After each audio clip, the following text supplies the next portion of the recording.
We acted as a safe haven for terrorist groups. The Muslim Brotherhood, Hizb ut-Tahrir, all the groups that are prescribed and banned by the UAE and Islamic countries, and given a place in Britain. Drug dealing. Some of the best people I've met in my life are Muslim. Some of the people I love are Muslim. That doesn't change the problems that come from the Islamic culture and community. We acted as a safe haven for terrorist groups. The Muslim Brotherhood, Hizb ut-Tahrir, all the groups that are prescribed and banned by the UAE and Islamic countries, and given a place in Britain. Drug dealing, the heroin dealing, the pimping of young girls, the grooming. They were confined to towns like Luton. They're not now. They're widespread across the country, and people can see them in their own towns. I'd grown up in that environment. So 2004, I organised 200 lads, and I'd done it barefaced. We've got to deal with these lot. They're outside our bakery in our town centre recruiting for terrorists. That was the start of the English Defence League. And you ended up leaving the EDL, why? By 2014, I was put in jail, and there was these groups, Northwest Infidels, absolute scumbags, yeah, proper Nazis, proper racist little mugs, and I'd had clashes with them for years. By the time I come out of jail, I watched the demonstrations I've missed, and I see them all there. I realised that what I need the public to see is what I've seen. Rape after rape, extremism after extremism, terrorism after terrorism. That's when you became a journalist. And I become the most watched journalist in Europe. I was covering stories that no one else would. I produced Panodrama. It had 2 million views in 24 hours. I was deleted from everything. What I wasn't ready for was the state persecution. They've wanted to set an example, to send a message to everyone else, but it's backfired because I'm a stubborn little shit. And my last prison sentence was for making a film. I've got all the proof that the whole court system is corrupt. The whole judiciary is corrupt. You showed it in Trafalgar Square and they put you in jail. I said to the kids, I want to play the film, Dad's going to go to jail. I want their permission to do it. I explained that I feel I have to do it. I've gone through this life for 15 years, everything we've all seen. Remember, my kids have lived in 8 houses. Houses being smashed up, cars being smashed up. My kids were there when people come up saying we'll stick holes in you. My son after that wouldn't walk down the street and he had panic attacks all the time. And he was about 9. So yeah. So then I played the film. My son come on a visit and said, Dad, it's on 140 million views, Dad. We've done it. I was like, yes. And when Elon Musk shared it, this first week of January, I've rung home. Son's like, Dad! I'm warned about. That accuses local councils, police... The film! That accuses local councils, police forces, and media outlets of ignoring or enabling the systematic exploitation of vulnerable children. The project has reignited national debate around free speech, press freedom, and the accountability of public institutions. Your activism has led to arrests, legal challenges, and bans from major platforms, something we've also experienced here at London Real. While some see you as a whistleblower confronting uncomfortable truths, accuse you of fueling division and spreading extremist rhetoric. You said in the past that Islam itself is the root cause of much of this extremism, but when I spend time in places like the UAE and cities like Dubai, I see something very different. An Islamic-based culture and government that promotes safety, traditional values, and an anti-woke ethos without the problems you highlight in Britain. Today, I want to discover who is Tommy Robinson and ask what your story exposes about the growing crisis in Britain, Europe, and now the United States, the spread of extremism, the collapse of institutional trust, and the systematic erosion of free speech in so-called democratic societies. Tommy, welcome to London Real. It's good to be here. We're going to have a lot to talk about. I feel like this was always going to happen, and I'm really glad it's happening. So thank you. I think we should start from the beginning. I want to hear about what it was like to grow up in Luton in the 1980s and 1990s and 2000s, because I think that without understanding that, no one understands who you are or your political views or even your activism today. And I also think that where the public have shifted, the problems that I spoke about growing up as a child, and when I started talking about the problems in Luton, they were confined to towns like Luton. Right. They're not now. They're widespread across the country, right, and people can see them in their own towns. So then they're realising, damn, many of the things we spoke about, which we were called liars for, or fear-mongering, or exaggerations, like the rape gang scandal, we were talking about that for 20 years, and no one wanted to believe us. Now they realise we were telling the truth. But just so that any of your viewers understand, I was born in 1982. Luton, we don't pronounce our T's in Luton, but Luton is 30 miles north of London. Okay, it's a working class town. It's labelled as probably one of the roughest towns in Britain. It's a lot of poverty. But when I was born in 1982, we had 1 mosque. We now have 45. Yeah. So, and Luton, sound posh saying that, Luton is a blueprint for every town and city. Okay, the demographical change to Luton, the problems that come in Luton, they're going to go on in every town and city. And that's what we've been trying to warn about. It's Luton today is your town tomorrow. You can ignore it if you want, but it's coming. You can move out of Luton if you want, just come in there in 10 years. Yeah? The demographical change in this nation, which has been accelerated through mass immigration, open border immigration, weak cowards as government, no one willing to address this issue. Even now, Nigel Farage won't address it. He doesn't care about the demographical change to the country. So he doesn't care if white English become a minority. Well, white English are a minority in Luton. And as I said, it's a blueprint. But so you understand growing up, and I want to make something clear. You spoke about the United Arab Emirates. Just so people understand, some of the best people I've met in my life are Muslim. Some of the people I love are Muslim. Yeah? Luton, growing up at school, some of those wonderful and best people I've ever met, yeah, are Muslim. That doesn't change some of the problems that come from the Islamic culture and community. Doesn't change it. So some people try and argue, oh yeah, but my kebab shop worker or the tax driver I had was a lovely bloke. That doesn't prove Islam's going to be good, okay? So the changes you see, when I grew up, when I went to my junior school, it was different. But when I went to high school, in our area of Luton, we had buses full of Pakistani Muslims being brought up to the high school. Yeah. Now, Luton, my mum was an Irish immigrant to Luton. When my mum come, it was no blacks, no dogs, no Irish. That was what was on the. That was the shops. Yeah. And the Irish community were in one area of the town, and then there was the Muslim community, but the Muslim community compared to all the other communities, there was no integration or assimilation. And I only realised this when I went to high school, because when I went to high school, we had St. Lucians, Jamaicans, Bulgarians, Italians, Indians, so Sikhs, Chinese, we had everyone, every son of every immigration. But straight away at school, the Muslims were just all together. For example, you had the Muslim playground and the non-Muslim playground. Luton's division was never through race, because white and black was like this. Yeah? Luton has as a youngster, I was elevated towards the football hooligan scene in Luton. As a young working class kid, I went to football and lads would meet up on a Saturday and have a boisterous day out of the football. But Luton's football hooligan element was very diverse. It's all whites and blacks. Always has been. So the older generation from me that I aspired and looked up to as a kid, it was white and black men standing together fighting on the terraces. Yeah, that's why. So Luton's never had, and I never experienced any racism. I never saw racism. It was, if there was ever trouble, the whites and blacks would be together and they'd be fighting the Pakistanis. And that happened at school time and time again. Yeah. And I explain it to people that if you just walk into the school dinner hall, go into any school in Luton, yeah, I guarantee you, when you walk in, you'll have everyone sitting together, and in the corner there'll be 10 tables of Pakistani Muslims. They won't even sit with you. We didn't create that as children. That wasn't us. And I never really understood it, if I'm honest, growing up. I didn't get it. I just knew the Pakistanis were different. There was something very different about the Pakistanis. If you have a fight with one, you might as well declare war with the whole community. Yeah. If you have a fight with a 13-year-old Pakistani boy at school, when you get outside, there's 20 men waiting. And any lads listening to this around the country who grew up where Muslim communities are know the score. Yeah. They just stick together. They come from everywhere. Makes them stronger. Yeah, and it's a strong culture. It's a strong ideology. It's a strong brotherhood. In fact, it's filling the void of something that we've lost, which is why many people are converting to Islam. We can get onto that. There's some benefits of Islam. There's some things you should respect about Islam, about the way as a community it brings itself together. But there's a lot of problems that come from it that we must talk about. So, is there any parallel with like Italian immigrants in America and the mafia, that they would move together to have some strength for an immigrant group? And they would do the same here? Maybe when the Muslim community first come to the UK, this is what I understand, yeah? In Luton and towns like Luton, maybe they were targeted, maybe there was racism, maybe there were victims, and maybe they clubbed together and stuck together. Maybe, yeah? But when you understand, 2010-11, I was on solitary confinement. I spent 22 weeks on solitary confinement.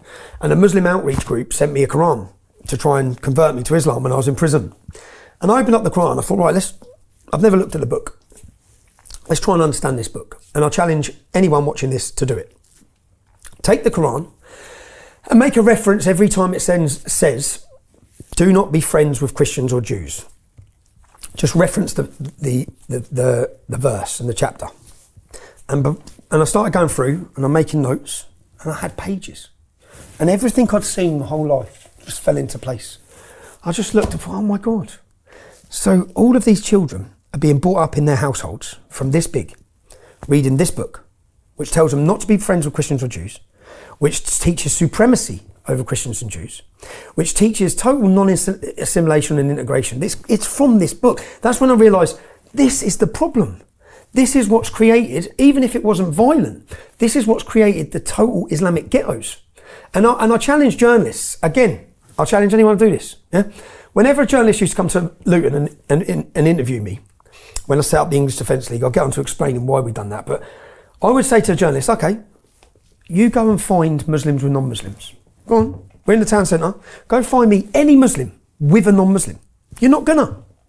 You might find them working together, but as soon as work finishes, just like when school finishes, yeah, it's the Muslims and it's the non-Muslims. You'll find whites with blacks. Every group of white boys will be with blacks. Every group of black boys will be with whites. Well integrated, well assimilated. Yeah, you won't find it. You just won't find it unless they're selling them heroin or selling them drugs or raping them. You will not find it, and that's just. And again, that's the truth. It's also given them the power. It gives them that maybe other groups are jealous of. I'd say at times we've been jealous as a community looking at the Islamic community, at the togetherness, the brotherhood, the staunch identity, and it's filled a void of what the weakness in what the West has become. Right. When our families have come under attack, which is all orchestrated and organised, yeah, weaken the family, attack the men, feminise the men. We're witnessing all this. It's happening to the Western Christian nations. Yeah. And as that's happening to us, you have Islam, which says, we're not weakening. We're not flying rainbow flags. You have to hold your hands up. I remember when I watched the World Cup in Qatar, I was like, it's their country, governed by their laws, yeah? And I was actually thinking, I was about time someone told them to take those rainbow flags down. Yeah? Stop pushing that shit. But at the same time, there's lots of flaws with it. But I think it's filled a void. So you respect it to a certain extent, but it's also terrorizing your country. It's terrorising our country, it's changing our country, it's dominating our country. And I respect it in a certain sense, and I can give so many examples, Brian, of, say for example, we set up the English Defence League, yeah? I'll rewind and explain why, because there's lots of justification why. But I set up the English Defence League. We're a street protest movement. We come out of Luton, spread across the whole country. When did it start, roughly? It started 2009. 2009. Now, so my first, just so you understand my upbringing, I went to school. I was from a working class background. I done well at school. I didn't try. I got 11 grades, I got 11 A to C's, I got an A in maths. I didn't look at one book, yeah? I could sit in class and mess around the whole class and breeze it, okay? I was quite natural, it was easy for me. Yeah. I didn't study a bit, I passed all the GCSEs. When I left school, I applied to be an aeronautical engineer. At Luton, right? At Luton, and I qualified, I went to work and I qualified, and I knew very quickly I shouldn't be there, if I'm honest, yeah? When I started talking to the other people that worked there, who I didn't have much in common with, I asked them where they lived, and they all lived in villages, and they're all from wealthy areas, all the people who worked as aircraft engineers. And I just felt out of place. And I think I felt out of place because of my background and where I'd come from. And I'd go out and I'd come in with a black eye after a night out, and everyone would look at me like an alien. I think, what's going on? Like, and the way you brought up in Luton, what you think's normal in Luton, I only realise isn't normal as I grew up. Like what? Like fighting and violence and way to deal with things. Our school would fight the other schools every Friday. Lads would be going out 30-handed looking for other lads. And that was just part of growing up. And if someone says something to you negative, you'd beat them up. But that's not normal. But it took me a long time to realise that's not normal. It took me till I started looking at other towns. And when I experienced going to other communities or other areas near Luton, I went to Hitchin. I thought, wow, this place is lovely. There's no attitude. When you walk through Luton, people are looking at you. There's aggression. And that's not. I'm not talking about the Muslim community here. I'm just talking. There's an aggression. Right. So I grew up in that town of Luton, but I always kept. My mum was Irish. She was one of 8 children. They come from a real poor background, but I had a loving family, a really loving family. I had a great upbringing, and I guess I was always in the group of lads that were causing lots of trouble, but I never got involved in the criminality. And I managed to keep myself in I done my career, I done my job, I qualified as an aircraft engineer. I went on after that, I set up two businesses between me and my ex-wife. We purchased 7 properties, we were doing well. But 2004, when I was doing my apprenticeship, the Beslam school massacre happened. I don't know if you remember it. Oh yeah, in Chechnya. In Chechnya. Yeah, I remember that. Yeah, brutal. Everyone has the light bulb moment. Yeah. Something changes your mind and wakes you up. And do you know what? Sometimes would it have been better not to wake up? You know, all these people who have opened their eyes, when maybe it was during COVID, vaccines. Once your eyes are open, you can't close them. You know it changes you. It takes over your life. I guess you've experienced it, yeah? A little bit.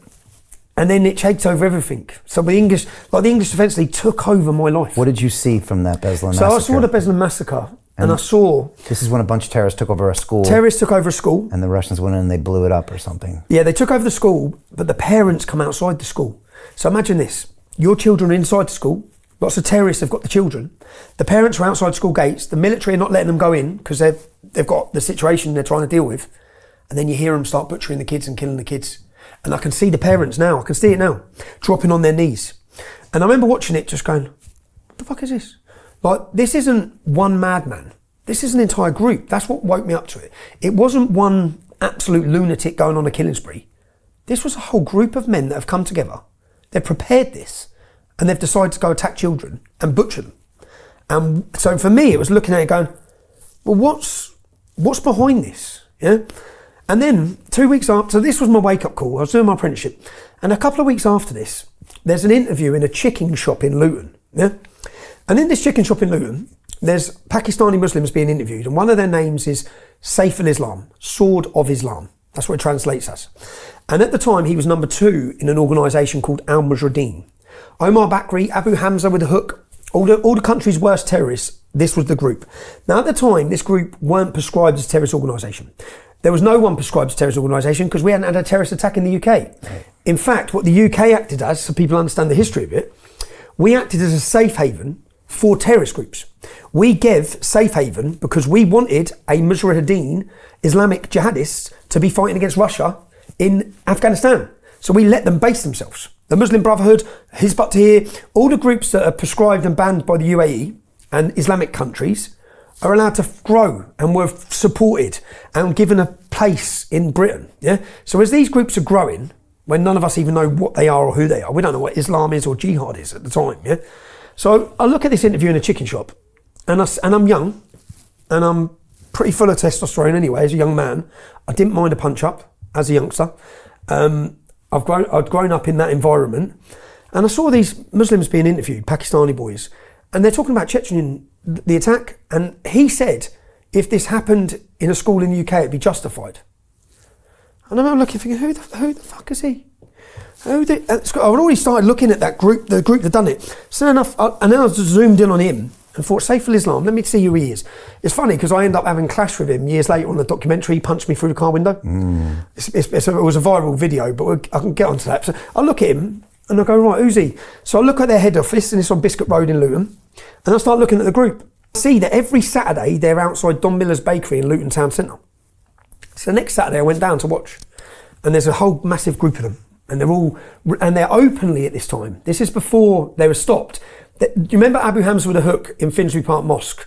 People might remember this. He used to stand and preach to hundreds of balaclava wearing Muslims, and there'd be promoting jihad and planning jihad, and no one stopping them. Free speech it was, yeah? Free speech. If you talk against it, you get nicked, but it was free speech. So that's all going on. And then I looked. So as I'm standing there watching, they were recruiting people to go fight against British Armed Forces. Yeah? Wow. Sending them out and helping them, and had all these pace tables set up. And there was a copper there. And I said to her, what the fuck is this? And how are these doing this? She said, it's free speech. I said, all right, see if it's free speech in 2 weeks then. She said, what? I said, we'll see if this is free speech in 2 weeks. So 2 weeks later, I organised about 200 lads, this is our football lads, and got the lads together and said, we've got to deal with these lot. Yeah, as in, they're outside our bakery in our town centre recruiting for terrorists. What's going on? Like, and I guess I've always been a bit tribal anyway. Tribal about school, tribal about Luton, tribal about my country. And I just felt, Luton's our town. And then every time anyone hears Luton mentioned in the media, it's about jihad, terrorism, and it's always beaten down. But inside Luton is a population of working class men and women who love the town, who love the country, who love our armed forces. So this is 2004. So I called it Ban the Luton Taliban. And I made leaflets. And I thought, do you know what? Everything I've seen growing up in this town, my cousin was a victim of what we now call grooming gangs. She was 14, she was raped, gang raped. She woke up naked, getting raped by loads of men with beards, and she'd run through the streets, and the prostitutes on the streets stopped her. They rang her dad. The family ring the police, nothing, yeah? In the end, she'd be climbing back out the window to get back to the Muslim gangs for their heroin fixes, and the police would just say she's a drug addict. The reality, she was a child who they'd enticed, groomed, and then raped. Yeah, and nothing was done. And do you know how many girls I went to school with and watched these things happen to? Yeah, so we're watching all this growing up. We're seeing all the hostility. You had the 7-7 launch pad there in Luton, fertiliser bomb pot Luton. Q was the main Al Qaeda bomb maker, drove a taxi in Luton. All Luton, Luton, Luton. Stockholm bomber, Luton. CIA named Luton as the epicentre for terrorist activity. Why? Because this group, that's what it was, this group. 60% of Muslims in prison now for terrorism are ex-members of this group. This group was out of control and no one even knew about them. So 2004, I organised 200 lads and I done it barefaced. I went down, said, fuck them. And in the leaflet, and this leaflet made it on the front page of my newspaper. So when I'd done a presentation in 2015 at Oxford University, I wanted people to understand the history. The English Defence League was born in 2009. It didn't come from nowhere. Yeah? There's been a lot going on in this town. Right. And a lot has been allowed to happen. So I had the opportunity in 2015 to explain it to an audience at Oxford University and say, let me tell you who I am and let me tell you where I come from and see if you still have the same opinion. Because you've got an opinion on me based on media, but you don't know you haven't seen what I've walked. You haven't lived my life. Yeah. So I'll talk about certain things, like there was a gentleman called Mark Sharp in Luton. His son was my age. He drove past and he had a road rage with some Muslim lads. He called them wankers. And then they followed him. And as they followed him, they rang for reinforcements. And they get him, as he pulls up with his son to get a takeaway, they get out and they're beating him with baseball bats. And he doesn't go down. He was a tough bloke. He doesn't go down and they jump up and snap a knife off in his head. And they kill him. He survived for about a week in hospital, but then he died. And I remember this. This is just one incident. I remember loads of incidents like this. When they went to court, read this case, it will shock you. Yeah. When they went to court, the judge said to the jury, you can decide if what Mark done by calling them wankers was enough to provoke a young Asian male. They got 2 years and 4 years. They butchered him, killed him in front of his son. His family left Luton at the time. They all moved out. Yeah? So I'd watch incident after incident, rape after rape, extremism after extremism, terrorism after terrorism. 2004, in the leaflet, which I dug up for Oxford University. And the reason I dug it up was for, say where we are now. I want people to know I've never changed. What I said in 2004 is what I'm saying now. Now in the leaflet in 2004, I said whites and blacks, because it's not a white issue in Luton. Remember, I'm not from a white town. Yeah, the people I love are not all white. So when people try to wear around white supremacists, like, what are you talking about here?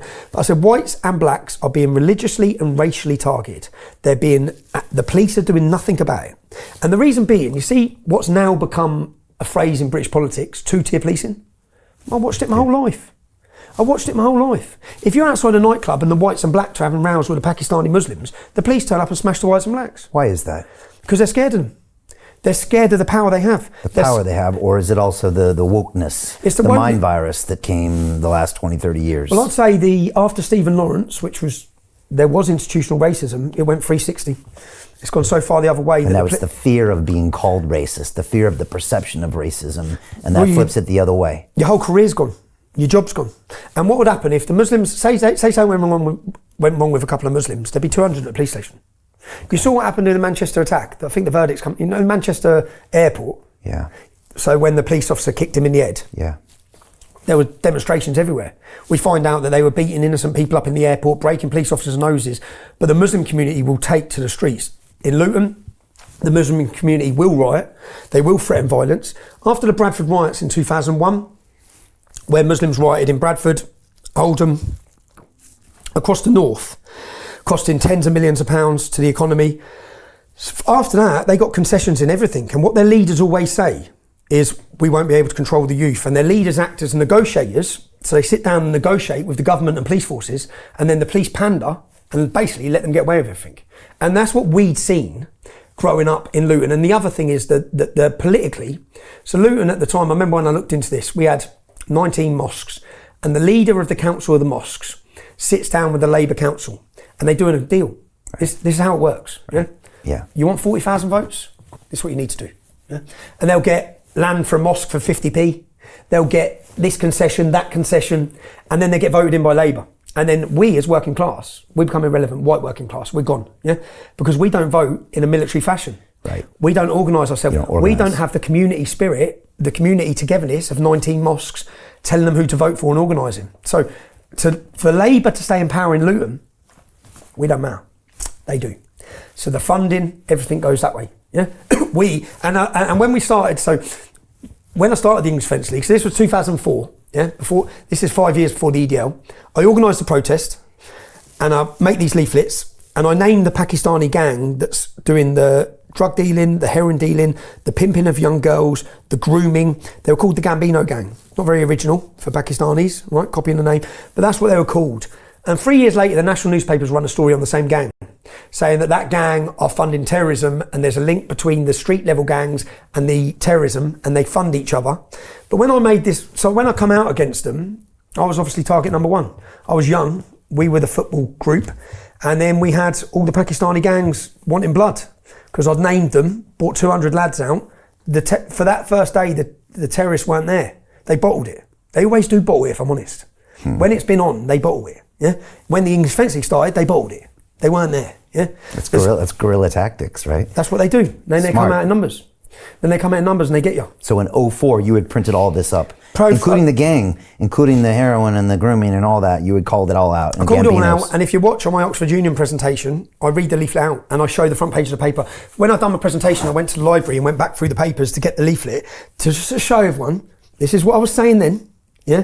And it was ignored, and I'd seen it.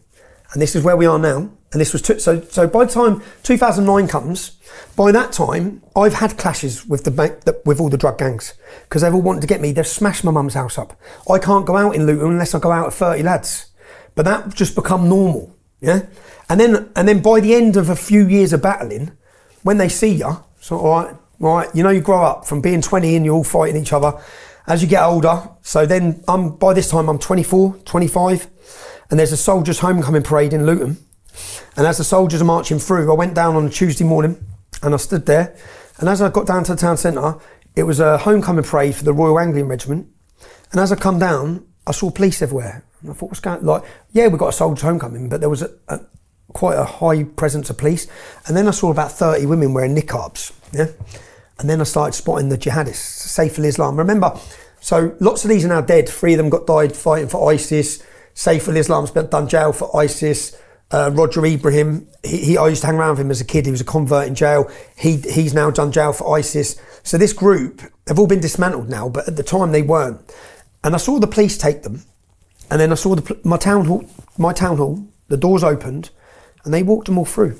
And I was watching them walking through, thinking, what's going on? And then as the soldiers and their families have come marching down here at the back of the town hall, they took the Muslims right to the front.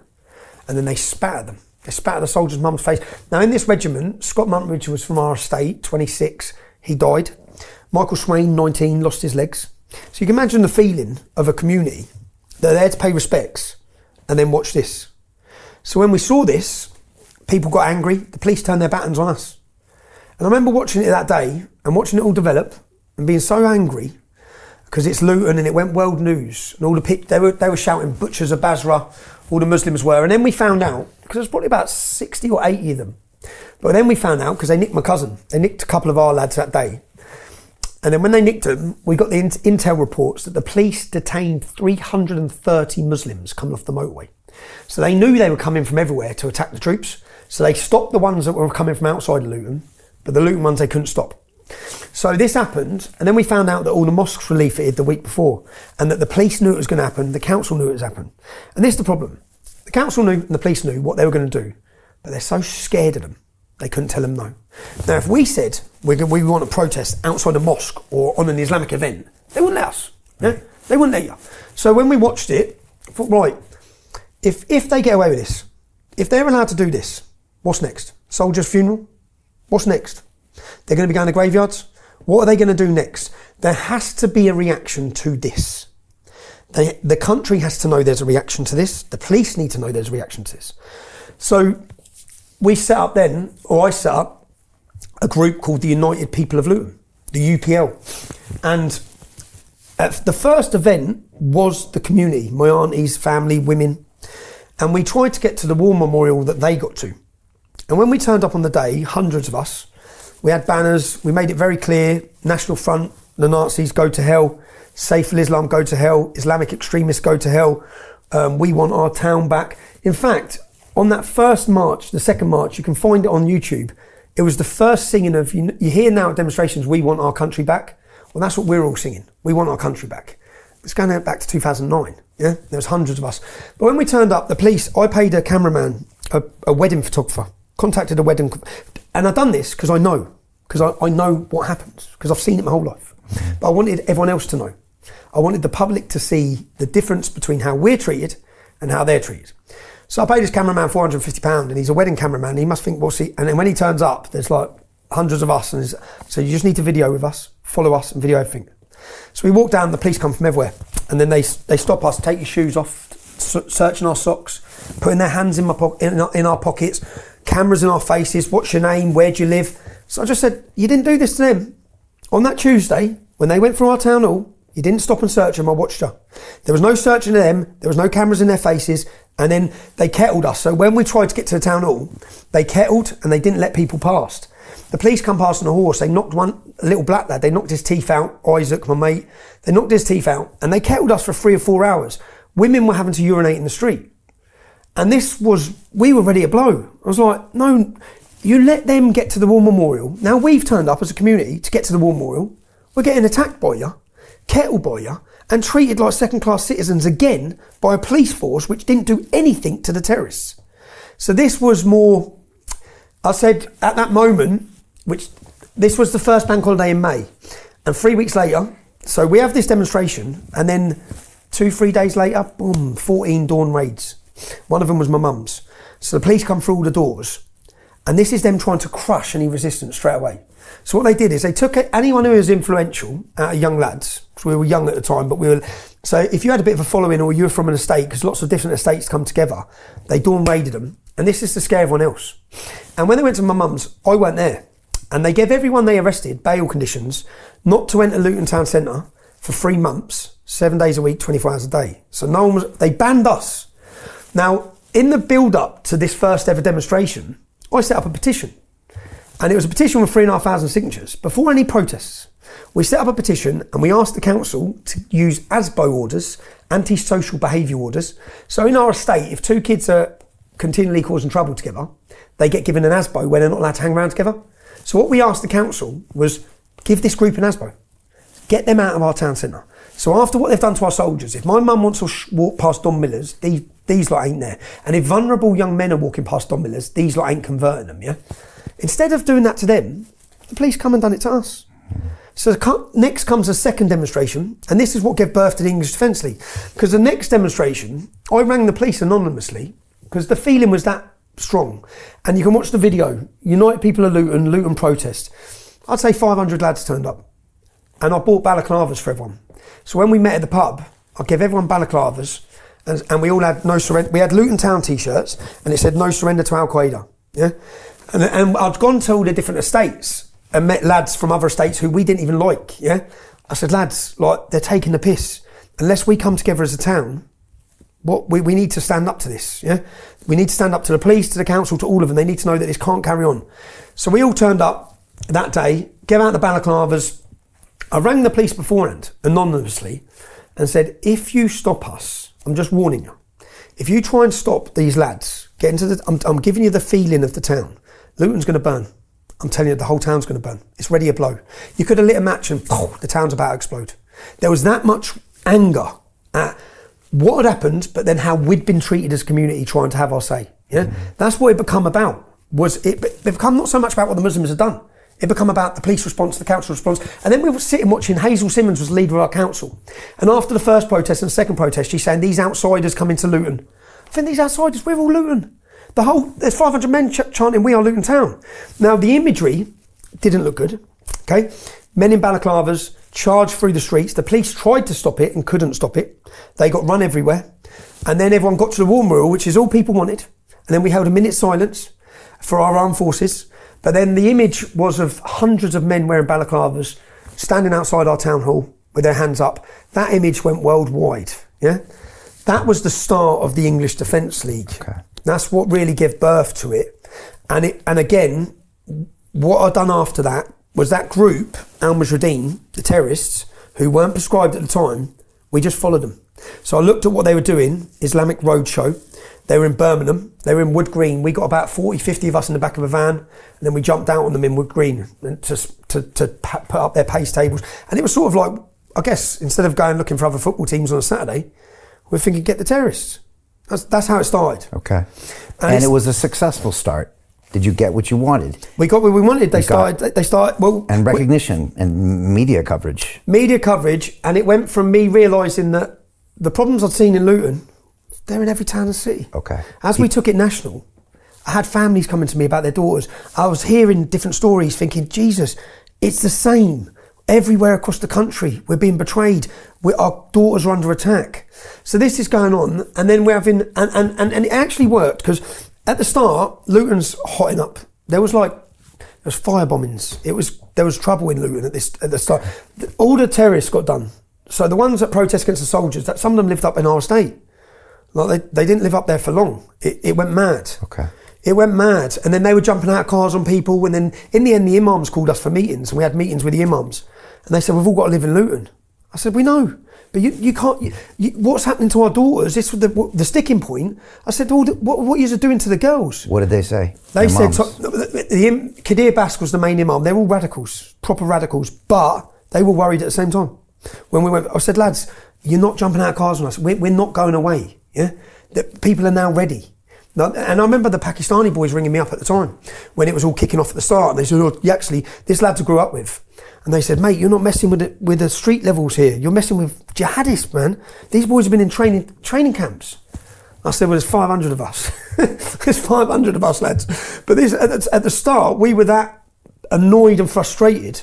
But whereas in 2004, I used my first name. By the next time when the demonstrations come, it's why I used a fake name, Tommy Robinson. Okay. I wore a mask. Okay. No one knew who I was at first. They knew we were all there as football lads, but no one knew who the leader was. Is there power in that? There is at the time. There was at the time, because I could do it anonymously and not face the backlash. Okay. It took about a year before everyone knew who I was. And then I faced the threats, the terrorism, the violence. But for that first year, I could hide who I was. And you ended up leaving the EDL. Why? Because the EDL... At that moment in time, you have to understand, you see the grooming scandal, the rape scandal, no one knew about it. What happened in 6 months was I went from working on a building site and running a couple of little companies to being the leader of the biggest street protest movement Europe has seen. And that street protest movement was spiralling out of control at first. No one was ready for it. The police didn't know how to deal with it. We didn't know how to deal with it. We went from Luton, there was 50 of us in Luton. The Islamic Roadshow, this group, set up a pace table in Birmingham, and they had a banner that said Jesus was a Muslim. And they held a banner up, and they converted an 11-year-old boy called Sean. I showed this video on my Oxford University so people understand what we've done. And they converted this boy called Sean to Islam, and they're all chanting Allah Akbar. Now, you can't leave Islam, not as far as these jihadists' mindset is. They want to kill you. So I thought, you're now converting our kids. You've gone from attacking our soldiers to shopping centres in Birmingham to converting English kids. I said, no. So we went to Birmingham to try and highlight that. Now, when we went to Birmingham as a group of 50, and we got there, well, Salma Yaqub was a Muslim politician, and they'd all told everyone the National Front, the BNP were coming, and Muslims come from everywhere, and we got attacked, we got battered, people were hospitalised, the police couldn't get us out of there. They locked us in a pub for about 3 hours. Then the police brought buses in to put us in. And as they put us in the buses, all the windows come in. And every road we went down was littered with bricks. There were riots. The Muslim community come out to end us on that first event. Yeah, but by this point, we had jumpers and hoodies made saying English Defence League. But there was only 50 Luton lads. That's all it was. Yeah, and a few Birmingham lads had turned up. Now, from that first demonstration, the images in the national newspaper were English men on the floor and groups of Pakistanis jumping on them. So we'd watch what happened in Birmingham, and after this, there was a church in Longsight in Manchester, and a mosque. So Muslims had bought the church, and then they were just bulldozing over the Christian headstones. So then we watched that and thought, well, look, you can't do that. Right? So then we said, right, we'll leave Birmingham, let's go to Manchester. And when we turned up in Manchester, from that first event where we were violently attacked, 2,000 young men turned up. So we went from 50, but I took all the videos and was putting them on all the football messaging boards saying Luton have stood up and showing the video of Luton, showing 500 Luton lads, saying Luton are standing up against terrorists, Luton are standing up against takeover. So, and then by the time we got to Manchester, 2,000 young men were there. And then I was like, wow, men have taken to this. And then men had come together. And the problem is, after the first incident in Birmingham with the violence against us, it weren't going to be 2,000 nurses that come out on the street. It was 2,000 young men wanted some violence, who ain't going to back down. Right. We're not going to back down to it. So that then was the English Defence League, across the whole country, and it was set up, and it was so quick for me. As Mohammed was there, the Muslim representative. I said, "You live in Berry Park, don't you? The Muslim community." He said, "Yeah." I said, "So he represents his community, and you lot think you represent us." And then I took them up to Farley Hill. I took a representative up to Farley Hill. Farley Hill was one of the most deprived white council estates in Britain, and the park was built in the 1960s. I said, "See that park? That's the park for our families and our kids. Let's take a drive down the road to the Muslim community. That's a £330,000 state-of-the-art park. You've neglected us and you've forgot us. Yeah? You've left us behind." And this sort of, my view there, it's not just my view. That's happened to the working class, the white English working class across this country. The biggest academic underachievers in education, white working class. We're failing and we've been left behind. I think it's like 8% of white working class kids on free school meals go to university, something like this, and 40% of black kids. So they're all going to uni, they're accelerating, everyone else is, because everything's set up for the minority. Yeah? We've just been abused. That's and that's how we feel. And that is wokeism? I'd say it's wokeism, but it's also just councils pandering to power. They know where the power lies. Within a town, within the Islamic community, the future is Islam. The future vote bank is the Muslim community. Who do you appease for the vote? You appease them. We don't care about them anymore. So it's the votes. It's power. And the money and the commerce, or the votes? A mixture of all of it, because when you look at the grooming gangs, the scandal across every town and city, it was covered up, it was hid successfully by government, even by the royals. They knew, they all knew. Yeah, the leaders of our country knew, the police force leaders knew. In every town and city, they knew.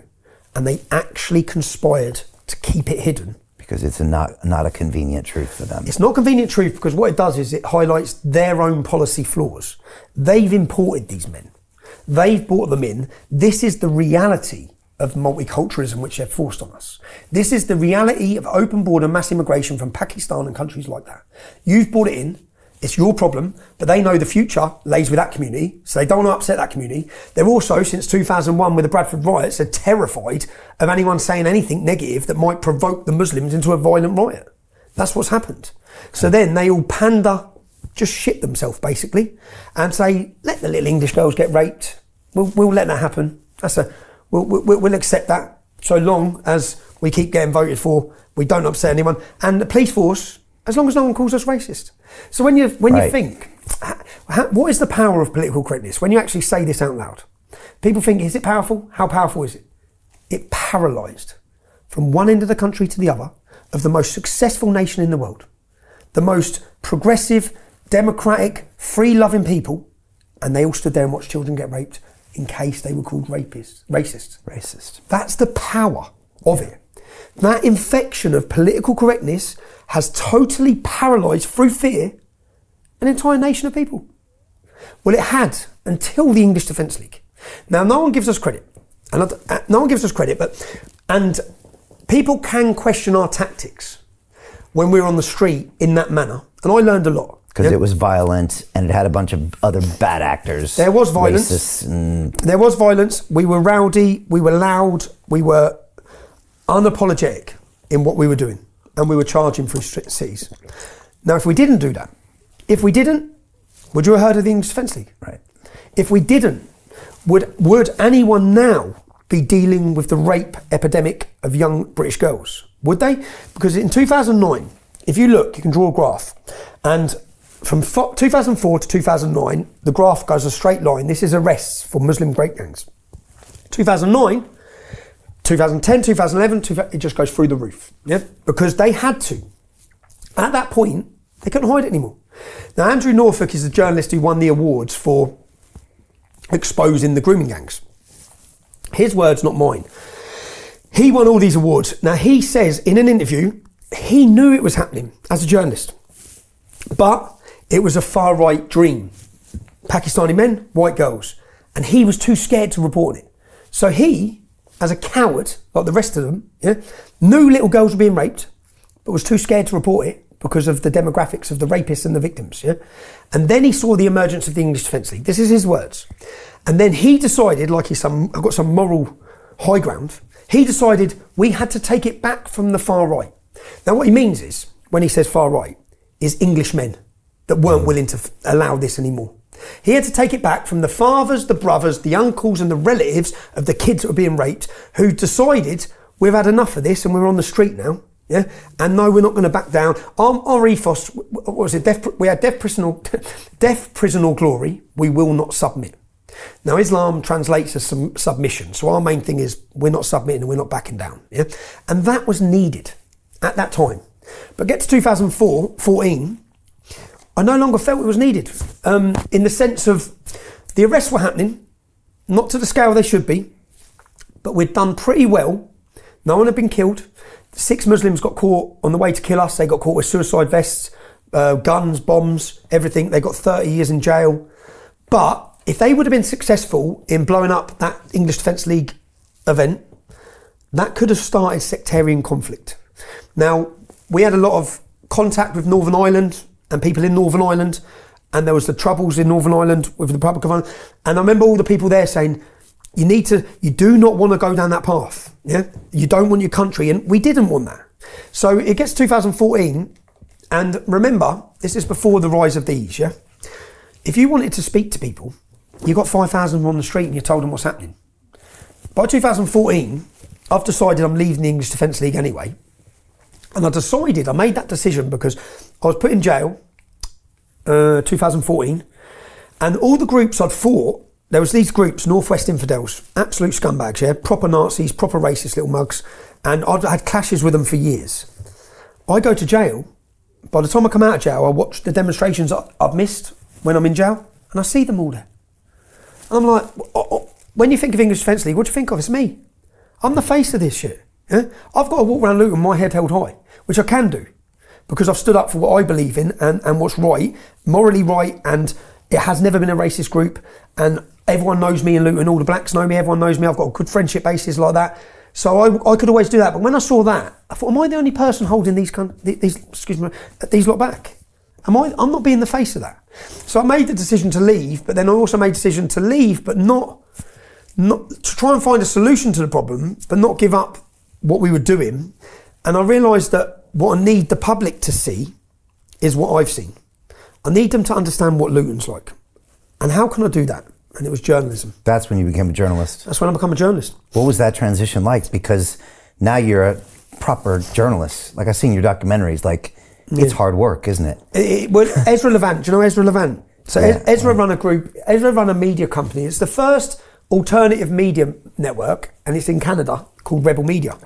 So I come out of jail in 2015, I've left the English Defence League, and I go back to work, and I haven't got time. Do you know what it was? I was a great leader to the English Defence League, because in the first 6 months, my door went off, I was raided 3 times, I was put on conditions, they limited my money, froze my assets for 4 years. Done all these investigations trying to shut us down. They targeted us because the grooming scandal we were talking about, they've all got dirty hands. And when I say that, Rotherham, say for example the Rotherham scandal, the police officer in charge of Rotherham at the time of the height of the rape scandal, where is he now? He's the head of counter-terrorism. I'm on a terrorist charge right now. The same people that are worried about what's going to come out, they've not been demoted. They've all been promoted. Okay. Through the Labour Party and the police forces, they're all sitting in the highest ranking positions of power right now. That's why Labour can't allow this big investigation. They cannot allow it. Why not? Because all their politicians are part of it. They're all the people in councils or in positions of power. They've just gone up and up and up. None of them lost their jobs. They're all rewarded for covering up. Police force, for example, in Manchester, there was a girl called Victoria. Was it Victoria? A girl called Victoria died of heroin overdose. Police launched, this was before the grooming scandal was public, police launched an investigation, identified 100 rapists, arrested them all, prosecuted them. Just as the trial was about to start, CPS collapsed the whole case, just deleted it. The police officer who was in charge of that and collapsed it, then won an award by our royal family, highest award 6 months later. He was rewarded. They've all been rewarded. Where are they sitting now? They've rose up, But as they tried to crush me at the start of the English Defence League with the Dawn raids, with the police raids, all these different things, I said, that doesn't work with me. trying to shut me up just made me want to, and it made me the most dedicated, as I said about things taking over. It took over my life. I become a great leader to the English Defence League, but probably not a great dad. Yeah, certainly not a great husband. Okay, I certainly. So it but took. You found your purpose. Yeah, I found my purpose, and it found my purpose, and it become more than that. I'm a very deep thinker, and I'm trying to have this conversation with my ex-wife and her family when she was getting threats to be killed and police warnings that her life was in danger. And I've got her dad sat there saying, "What the hell are you doing?" Yeah, and I'm just like, "Am I wrong? I'm not wrong. I know I'm not wrong. But this needs to be confronted." But trying to say that and explain that I look deeply and think there's 1,000 years of Christian English history here. It's gone in 60 years. In 60 years, we've let this country be taken over by a medieval, barbaric mindset in towns and cities, and we've done it because we're too scared to be called a racist or something. Fuck off. Really? When you think about previous generations who were 14 and 15, who pretended they were old enough, they lied about their age to run into a beach with a life expectancy of a minute, and they done that to make sure they could safeguard a safe and prosperous Britain for the next generation. And we're worried about losing our job? So I sat there and thought about it. I thought, no, not a chance, like, at that time. And I think that we've bred a generation of cowards who care about ourselves rather than care about the wider community. And I'm trying to say that to my ex-missus, is just like, yeah, I've got 3 kids, but this ain't about our kids, Jen. This is about a generation of kids. This is what's happening and it's real. But the difference is, now the public know it's real, but we knew it's real. People in Luton and towns like that, we've known it's real for so long. So as I said, I decided to leave the English Defence League, and Ezra said, I'd done a couple of interviews with Ezra, and he said, will you make a video? And he sent me a camera, and he sent me all the stuff. I'm useless. I don't do computers, I've never had. So he sent me all this stuff, and I never used it, and he kept ringing me. I said, and he kept hassling me that much. I said, I'm working, Ezra. Yeah? And I made one video, and it was about Sweden, I think, and it was me talking about what's happening in Sweden. And I've managed to, when I read things, they stay in my head, so I could just talk about them. And I made a video, and it blew. It went really well. And then he rang me. He said, "What are you earning doing your building?" I said, "Why?" He said, "I want you to make videos full time." And I said, "Okay." I said, so then, but my wife, I'd come out of prison and promised her. Yeah, I'd come How out. many times have you been in prison, Tommy? About 6. 6. All for work. All for journalism. Like that, people talk about my criminal record. I've never been tried by a jury. I've never been convicted by a jury. It's always the judges. Never get a jury. So then I made the videos, and then Ezra, I become a journalist, started making videos, found my niche, and then I not just found my niche, but I get a buzz. If you go watch my Oxford Union speech, yeah, I walked into Oxford University, and it was the first opportunity. I'd led the English Defence League for 5 years, and every time I'd been on TV, I just got shouted down. And they'd always pick the behaviour of the English Defence League, yeah, which was pretty indefendable at times. Yeah? They'd always pick that, but I'd be thinking, no, we've got a great argument here. Like, you need to listen, yeah. But no one would listen. So it was having an adverse. It wasn't getting what we needed really to win the hearts and minds of the public. I walked into Oxford University and they hated me. You know, if you ever go speak there, anyone who goes to the debating chamber of the Oxford University, you get taken for a 3-course meal. I didn't. So I got invited, but not invited, really. And when I walked in, no one was shaking my hand, and everyone was pretty rude, and they were booing me. And I got up to talk, and he gave me, they said I could have 45 minutes, but my presentation was 1 hour and 14 minutes. So I said to him, he goes, "No, you've got 45 minutes. And I stood up and started talking. It was my first chance in 5 years to tell people my story of Luton.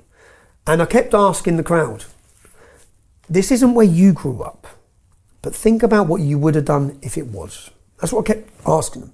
What would you have done if this... So, for example, when September 11th happened, at my local shops, they had posters celebrating it everywhere. Magnificent 19. And I showed them on my presentation. Really? I said, these are my shops. They weren't your shops. But when I went to the shop, this is what I saw. When at our local college, they all celebrated. They're all jumping around partying when the planes hit. The Muslims were. So I said, not your college, but my college. This is what I saw. When this happened, I showed Stacey Dooley when she walked through Luton. Do you know Stacey Dooley? No. She won like Dancing on Ice. She's become pretty famous. I grew up with her. But I showed videos of her when Muslims were attacking her. So I show all these different, there were 68 attacks against non-Muslim homes. So I'm trying to show the people to say, like, you may not like me, yeah, from what you've heard of me. But I was created in Luton because of the problems in Luton. And I just want you to understand. And I remember the bloke, they let me do the presentation, and I went from being hated at the start to getting a standing ovation from Oxford University, and then all of them coming up saying, I never knew this. I said, no, because they don't. And then I had Edinburgh University, York University, they cancelled everyone after that. Really? Everyone was cancelled because they must have thought, shit, people are going to listen to him. What year was this, Oxford? 2015. 15, okay. And then but then at that point I'd become a journalist, and I'd become the most watched journalist in Europe. And I exploded on the scene. And I exploded because I was covering stories that no one else would. I was going into mosques and looking at the history of the mosques and the groups and the terrorists, finding them, tracking them down, talking about the rape gangs, which no one wanted to. Why? Why wasn't Channel 4 doing this? Why wasn't the BBC doing this? Why? Well, they've all controlled media. Let me tell you how they control media, because this is insane, yeah? Stephen Bird, Google him. Stephen, if you're watching this, when they unmasked me as leader of the English Fence League, 2010, probably, 11, a journalist called Stephen Bird knocked on my mum's door. And my mum rang me and said, journalists here. They're looking for Tommy Robinson. So I was like, right, game's up. Up until this point, no one knew who I was. So I was still living a bit of a normal life. The police knew who I was, but it weren't out there mainstream. Now, I was shitting myself, if I'm honest, because I thought, now it's on top. Now, if you search my name, it brings you back to my mum's address online. Mum's going to be targeted, house is going to be targeted. So I was worried. So I met this journalist up a pub in Farleigh in Luton, and he was fair. And when he said, when he sat down, he said, Stephen, your life changes tomorrow. I said, why? He said, well, you're front page of the Times newspaper. Everyone's going to know who you are tomorrow. But I kept in contact with him, and I kept speaking to him, and I trusted him. Yeah. So 2017 comes. I'm doing my journalism. I'm outside a Leeds court, and there's 30 Muslim men on trial for raping young kids. And as they walk in, I ask them how you feel about your verdict. Now this story went worldwide. The police come and arrest me outside the court. I'm sentenced within 2 hours. I went to work. My car was outside. Like, see you later, kids. See you later, Jenna. I'm going to work. Yeah. 2 hours later, I've got 13 months. I rang her my phone call from the prison. I rang my wife. I said, all right. I said, I'm in jail. She's like, what? I said, I just got 13 months in prison. She's like, fuck off. I was like, have you had enough yet? Like, I was thinking, here we go. But I got 13 months in jail. It blew up, world news. They tried to put reporting restrictions on it. I was sentenced. They said I breached a reporting restriction. It took 12 weeks to get to the Court of Appeal, where they realised everything they'd done was unlawful and illegal, and I was released. Now, when I was released from prison, the government had funded on social media questions about your view on Tommy Robinson. Now, when I was in jail, 565,000 people signed a petition to have me released. 30,000 people marched on Parliament. Now, this would have worried the establishment. Yeah. So when I come out of jail, I'm told, someone comes to me and says, Panorama are doing an investigation into you. It's called Tommy Takedown. Yeah, they're coming for you. So I think Panorama are the best. For anyone who doesn't understand, Panorama are the flagship investigation company for the BBC. They do documentaries, and when they make a documentary, people listen. Yeah? They are experts in covert recording. I don't know, have you watched Panorama? Yeah. So they come and they're doing panorama on me. So I get a girl to covertly record the head of Panorama and get recordings of what they're planning on me. And I was shocked. I was shitting myself, yeah? But I'd send her in, she wears a wire, she wears a camera, she goes out drinking, she's with the head of the BBC, and they're all sitting talking, and he's openly saying, we're going to stitch him. And they're telling people what to say about me in interviews. Say this, say this. Then they make up, they say they're going to make sexual allegations against me. Yeah? This is why I struggle with the Russell Brand story, the Andrew Tate. I've seen it. I would have been that. Got it. They were hammering me. I was going to be the new Harvey Weinstein. Yeah. But when the girl gets it all recorded, she covertly records it all. Then I contact Stephen Bird. I say, I need a meeting with you. I've got some gold. Yeah. He comes to see me. I play him all the recordings, and he's like, do you know how big this is? I said, yeah. This is the biggest flagship program making up fake news to destroy a political opponent on behalf of who? The government. So this is massive. And he said, this is massive. Is it ultimately on behalf of the government? It's on behalf of the government. Because the BBC is owned by the government. BBC is owned by the government. They're ending me. Paid for by the people. They were ending me. Yeah. This would have been the end of me. No one would have ever listened to a word I said again because I'd have been a sexual deviant, all the things that they would have told people about me. So I sit down with Stephen Bird, he listens to all the recordings, and then he says, right, this is massive. He goes away, arranges to meet me next day, comes back next day, I'm not allowed to run it. I said, and then by this time, what was he, Telegraph by this time? I said, you're not allowed to run it. He goes, I can't publish it. I said, free press. Like, what the fuck? And you know, so then I said, okay, you're not allowed to run it. So he weren't allowed to run it, but Panorama then rang me for an interview. They'd been looking for me. So I rang them up and said, right, meet you tomorrow. Didn't give them any time. I set up a screen behind me and I met them in a location that I chose. I said, I have to meet you tomorrow. It's got to be tomorrow. I didn't want them time to have to think about it. So they've come to meet me. John Sweeney sat there, I'm sat here, there. And then I just sat and asked him, would you ever tell anyone what to say about me in an interview? He said, no, press play. So on the screen behind me, it played him telling people what to say. Would you ever make up sexual allegations? No, press play. Are you a racist, John? Because that's what they call me, press play. I had him being racist, I had him being homophobic, I had him talking about shooting gay people. I had him banged to rights in covert recordings, yeah? The producers were putting their heads in their hand like that. So I get this documentary, and then I hire the biggest screen there is in the country, yeah? And I put it outside BBC's head office in Manchester, Salford. And 10,000 people turn up for me to show this film. What's it called? Panodrama. Panodrama, that was your film? That was my film. Okay, that was your first film? That was my first documentary. Okay, how long? That set me on my way, and that was what, 2018 was it? And like 30-minute or feature film? No, it was an hour, over an hour and 15. Okay. Hour and 15, and what it showed was that Panorama, the BBC that we pay for, were working with far left extremist organisations who were blackmailing my old employees in order to get them to say things on TV about me. And then they used that on the documentary, and then they used multiple people who are being blackmailed, yeah, and paid to say things, and then they tell people what to say, and they build a whole catalogue of things. So when you watch this documentary, you just think he's a scumbag. But you don't realise that all the people are being blackmailed and paid, and that all these abusive tactics are being used. And the BBC keep their hands dirty because they're not paying anyone. They use the extremist groups, Hope Not Hate, far left provocateurs. They use these groups to act where the police and the BBC can't. Yeah, so it's an operation. And you know what? I went back through the history of Panorama, and they'd done this to Conservative MPs 30 years ago with the same group. Hope Not Hate used to be called Searchlight. They got fined. They had to pay millions. So this is nothing new. It's nothing new. The difference is now social media. We've been lied to, we've been manipulated, we've been played, we've been deceived, we've been all of these things by the mainstream media. The media are a weapon of a totalitarian state. We don't live in a free state. Stop pretending we do. We don't have free speech. We don't live in a democracy. We live in a totalitarian state. The media, the judiciary, all these things are just weapons of that state. You've realised it when you've spoke up. You've realised it when you've been deplatformed. But my deplatforming, I produced Panodrama. It had 2 million views in 24 hours. I was deleted from everything at that point. That was 2009. 18, they took you off Twitter. 19, they took you off Facebook. When they took me off Facebook was this, because of Panodrama. Do you know what they done? They made it that if you mention Tommy Robinson, you get taken off Facebook. So overnight, they made it impossible for anyone to see the film, talk about the film. They erased it, and they erased me. And you know the difficulty. At that time, my journalism was flying. Only because of social media, obviously. Yeah. But you could, at that point, publish across platforms. I was publishing across platforms, and I was buzzing off of making people think and change their mind. And I got a real buzz when I read the comments saying, I didn't agree with this kid. I used to think he was this. And then they're watching films, and then I was deplatformed. I wasn't just deplatformed.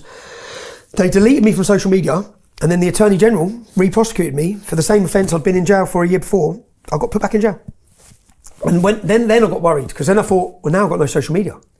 So now they're going to put me back in jail. They're going to let them get me. That's what I started thinking. I'm dead here now. Yeah. And and I've been through multiple situations like this, but that was the birth of my documentary making. So when they put me in jail in 2000 for this, I was reporting outside a court case. I made Panodrama. They locked me up again.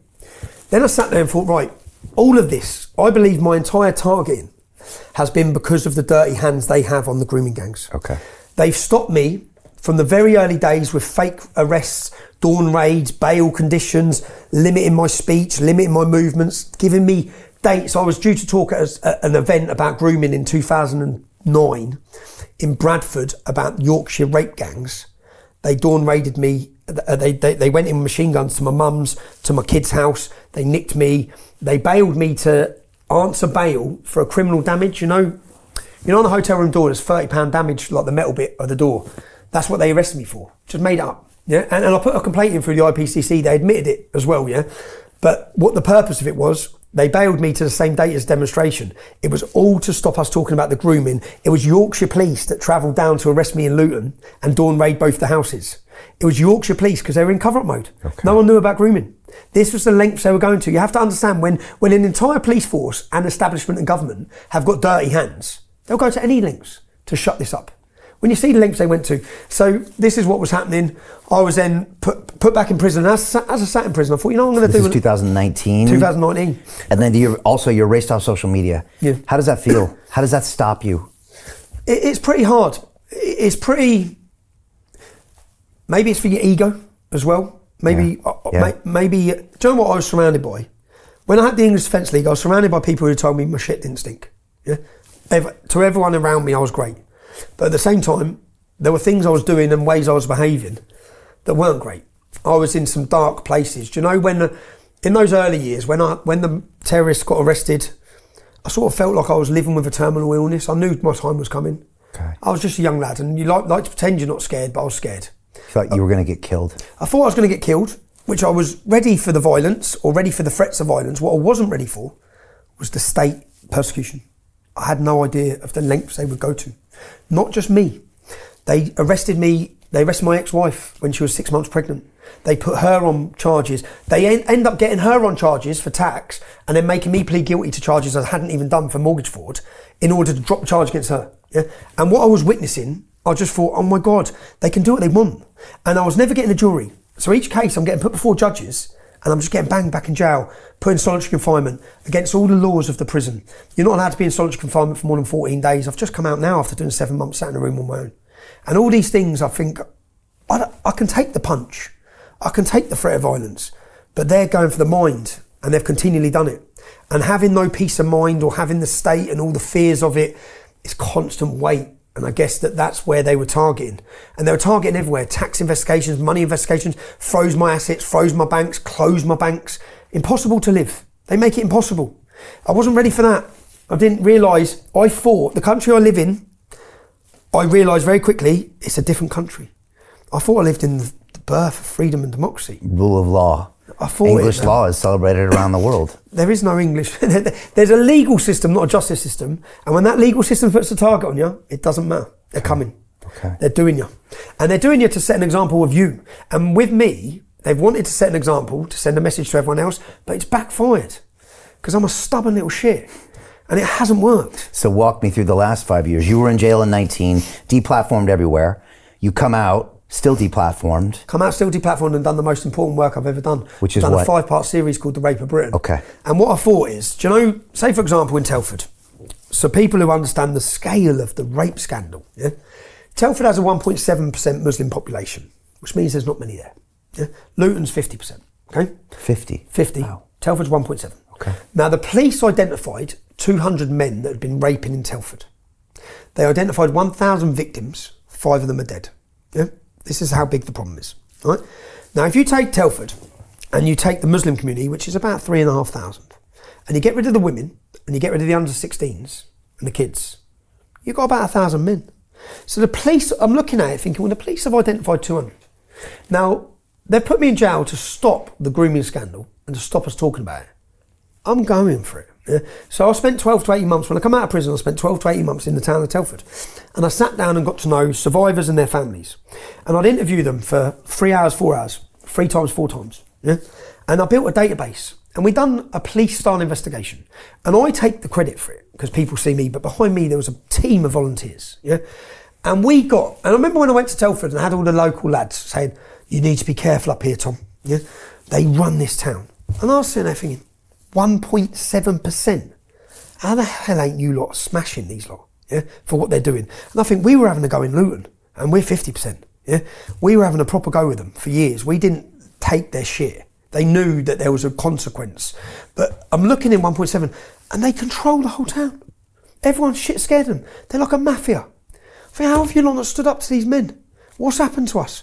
What has happened to the communities? Where's the English men? And that's all this going on. So I sit down and interview all these girls. And I built this database. When the men were named by 3 girls that don't know each other, that was my, I'm coming, yeah? And what the purpose of this was for. In Telford, the police identified 200, but they only prosecuted 11. Yeah?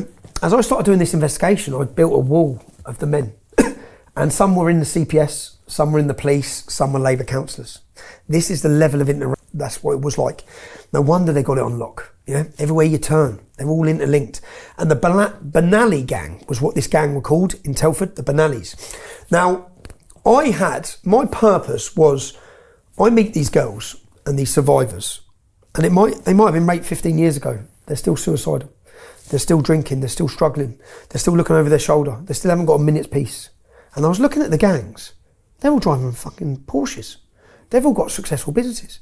They don't give a shit. So the purpose of the film was to make them give a shit. Yeah? And yeah, I've seen your interviews. I mean, I've watched the pieces. People are going to see who you are, lads. They're in the car and you're interviewing them through the window, Yeah. and you're saying 3 different girls, all independently named you. What do you have to say for Well, it? you've got to say for yourself. And the purpose for my purpose, just to be honest, was to expose it. I want the neighbours to know who he is. Right. When he walks down the street, yeah, people are going to look at you now, Charlie. His name was Charlie. People are now going to look at you. People know what you've done. Yeah, and I was sure of it because 3 girls that don't know each other have said it. And the frustrating thing was we uncovered police corruption. Police were working with the gangs. In fact, the main police officer, Inspector Jim Bayliss, who I find in the documentary and question him, the case is collapsed under his leadership. Yeah. Then we find out he's working with the gangs. He's spotted with the gangs. Yeah, we put trackers on their cars, including the police officers' cars. Yeah, you go above and beyond. Yeah, we were going. You secretly record people. Yeah. You track them. But we knew it. I knew. You see that gang, and I had some gangsters ring me up. So there's another gangster in that town, one of the main Pakistani gangsters, and he rang me up. He goes, "Yo, Tommy, man, what the fuck?" He goes, "Bruv, I ain't a groomer." I said, "I know you're not." I said, "I know everything about every one of you." Yeah. I said, "I know they're your mates, mate, but I know there's not one single allegation against you." Oh, and he must have been so happy. He goes, "You're not going to," I'm not getting named then, Tommy. No one's naming me. I said, "Mate, I've spoke to everyone. I know who the rapists are and I know who they're not." But what I wanted to do, so I put all the faces of the rapists, yeah, because we can only cover a certain amount in the work we're doing. But I wanted them all to think, shit, yeah. And they all started selling their businesses. And I mean, they must have chartered their own flights to Pakistan. Yeah, literally, they all left. They all left, but they knew, and for me, I thought, yeah, well, good. But then I didn't think about because they blew my car up. They went to my mum's. And then I started thinking, maybe this is why no journalist takes them on. Because literally they come. And then I had them, so my mum said the neighbour knocked and said a car was so the neighbour videoed a car of Muslims outside my mum's house and they were videoing her house. So I took the registration plate, paid a private investigator, got the address of the Muslim lad, which was Dudley, and then I looked him up on social media, and we found the best private investigators, so we found everything, yeah? We were on them. Like literally, we knew where they were, we knew how they're laundering their money. How ain't the police doing them, yeah? But we got so intact on this gang, and then they're ringing me up, threatening my kids, threatening the schools, saying they're going to rape them, all these things. Police don't do anything. Then they're smashing up and blowing up the victims' houses. Like, it went mad. And I thought, for years I've always talked about Islam, but I've never made it personal. With this gang, I made it personal. But when they went to my mum's house, again, there's only one language I understand. So they went to my mum's house. And then within the 2 days, within 48 hours, I was at his front door. And I just knocked at his front door. And his nephew answered. And I said, "Where's him, man?" And he goes, "What are you doing here?" I said, "Ring him now and tell him I'm here." "What's he gone to my mum's house for?" And I looked him up on social media and he's friends with all the rapists. So I know what it's about. I said, "Tell him," and then he started trying to say that he'd sold the car. I said, "Hey man," I said, "Listen lads, I know where your mum are, I know where your family are." I said, "I could have come here with 100 men." I said, "But you're not going to be terrorising my family. It's just not going to happen, not without repercussions." But that's the only way you have to live with them. And at the same time then, all the pressure that comes with it. And it does work. It does work. So that took us on the Grooming gang scandal. We made a 5-part series. If you want to watch these films, you can watch them at trfilms.co.uk. Do you know how frustrating it is when you're making the most important stories, giving a voice to the most forgotten people, and if you're censored?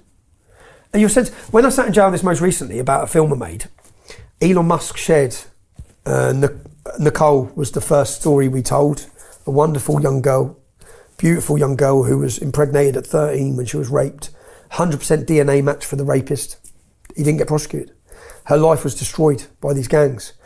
Elon Musk shared her film. It was the most, I was sat in jail, I was like, mate, the world's talking about this issue. It's happening, it's worked.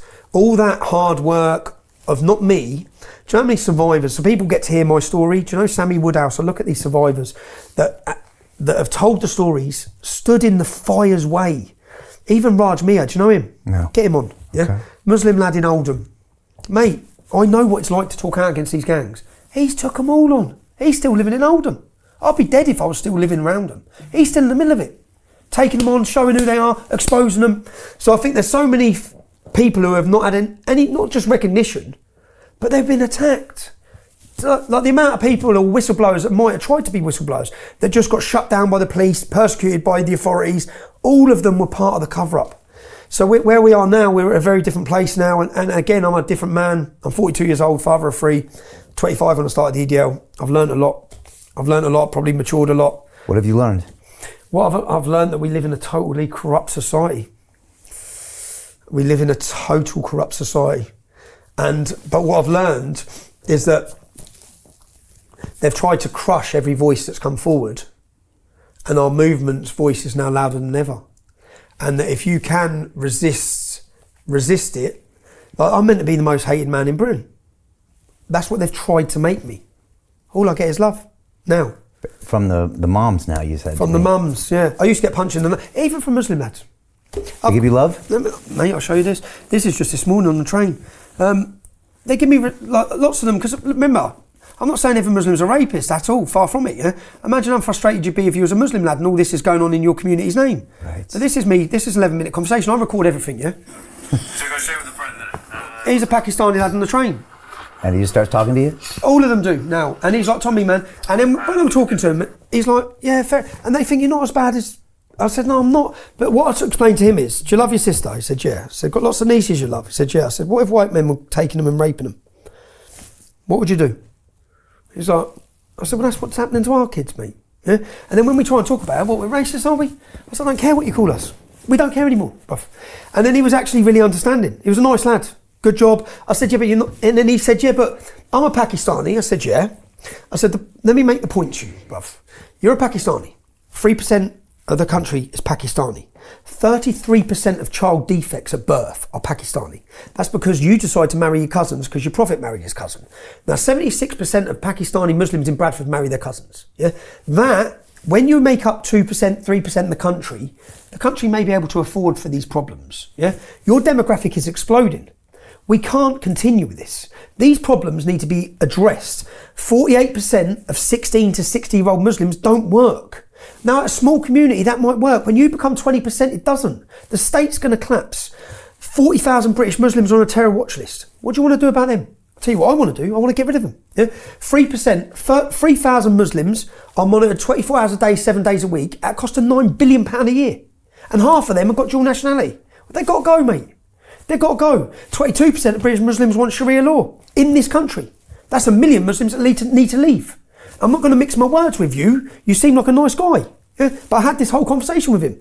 What do you want me, as a non-Muslim, as an Englishman, what do you want me to think about this? I'll tell you what I'm going to think. They've got to go. And I'm not going to apologise for that. Yeah? This mindset and this barbaric alien culture does not belong here, mate. Yeah?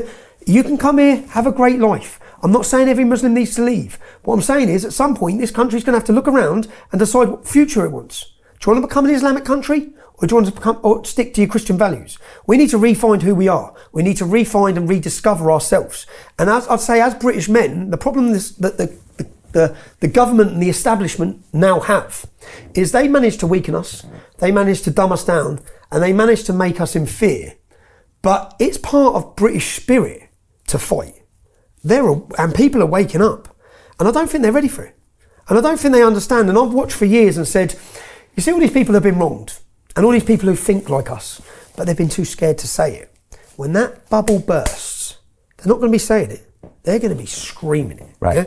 And the government should have listened 12 months ago after Southport riots. They should have listened. They should have said to the country, we get it. Your women are scared. Women are being raped across the country. We're going to help you. Yeah, we're going to address this problem. We're going to stop and close the borders. We're going to stop importing these rapists. But they didn't. They called everyone racist and told them to shut up or they send them to jail. That's not going to work. Okay? We're at the same position now. Did it work? Are we scared? We're going to lock you up in jail. We don't care. It doesn't matter, because the risk to the country and the risk to our children, the risk to our women, far outweighs the fear of us. I'm worried about going to jail, not as worried as I am about what Britain looks like in 20 years' time. I'll sit in jail. My kids need to grow up in a safe and prosperous country that has a Christian culture and identity, that's not dominated by Islam, and that doesn't continue its open border policy to men with alien cultures. Like Afghanis, we just bought 100,000. 99% of Afghanis in Afghanistan want Sharia law. They don't leave that view on the border. Yeah? Oh, they don't come in and just become liberal and westernised. It's a problem. So all these, and people don't want to hear this conversation, unfortunately, or they haven't. Now they do, because they can see the problem. And it's time for strong leadership and at least strong words, and someone's got, and I've always said, you see, when people, when they look, when the average British man realises the level they have fucked this country to, when they realise they've took the safety of your women, your daughter is not safe anymore, walking down the street in her own town, even in villages like in Essex now, what's going on, they're not safe. When the British man realises that and looks at that government and realises you absolutely destroyed our country. You allowed this to happen. You actually purposely did this.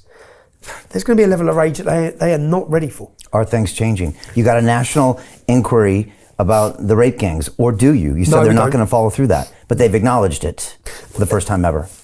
So the national inquiry, yeah?